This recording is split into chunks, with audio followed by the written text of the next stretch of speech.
এই কথাগুলো আল্লাহ তাবারক ওয়া তাআলা কিয়ামতের দিন এত লোকের সামনে তাদেরকে মনে করিয়ে টিভির আকারে তাদেরকে দেখিয়ে জাহান্নামে দিবে, অপমান করে তাদেরকে জাহান্নামে দিবে।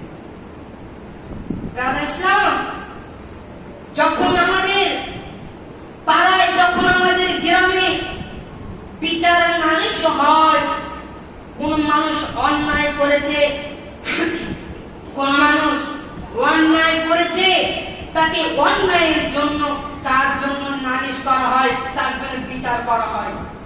বিচারে কতজন লোক ডাকা থাকে? বিচার খুব জন 100 জন থাকে, খুব জন আমি ধরে না 1000 লোকই ধরবেন। একটা বড় বিচারে 1000 লোক ধরে নেন মিনিমাম।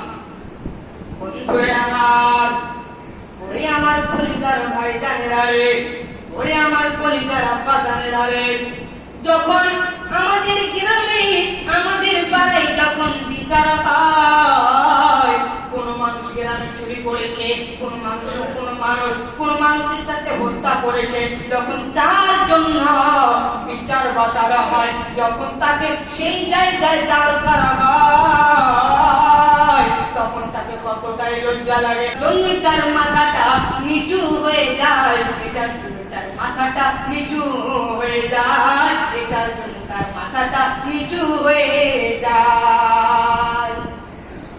1000 লোকের সামনে, 1000 লোকের সামনে যখন তার বিচার করা হয়, যখন তার নালিশ করা হয়, সে অপমান হয়ে যায়, তার মাথাটা, তার অন্তরটা, তার মাথাটা নিচু হয়ে যায়। আর সেই দিন কিয়ামতের দিন যখন আল্লাহ আমাদেরকে সমস্ত লোকের সামনে, কোটি কোটি কোটি লাখ লাখ লাখ লোকের সামনে যখন আমাদেরকে দাঁড় করবেন, তবে আমরা কেমন করে আল্লাহর সামনে কেমন করে আমরা জবাবদিহি করব, কেমন করে আল্লাহর সাথে আমরা সাক্ষী দিব?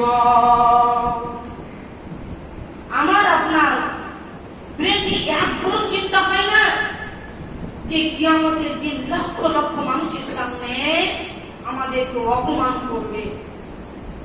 ইসলাম, যদি আমাদের অন্তরে, যদি আমাদের দিলে আল্লাহর ভয় থাকতো, যদি আমাদের অন্তরে আল্লাহর তাকওয়া থাকতো, তবে আজ আমরা আল্লাহর সাথে কুফরি করতাম না, তবে আজ আমরা নবীর সাথে কুফরি করতাম না, তবে আজ আমরা আল্লাহর কোরআনকে বলে ভুলে যেতাম না, তবে আজ আমরা নবীর হাদিসকে বলে ভুলে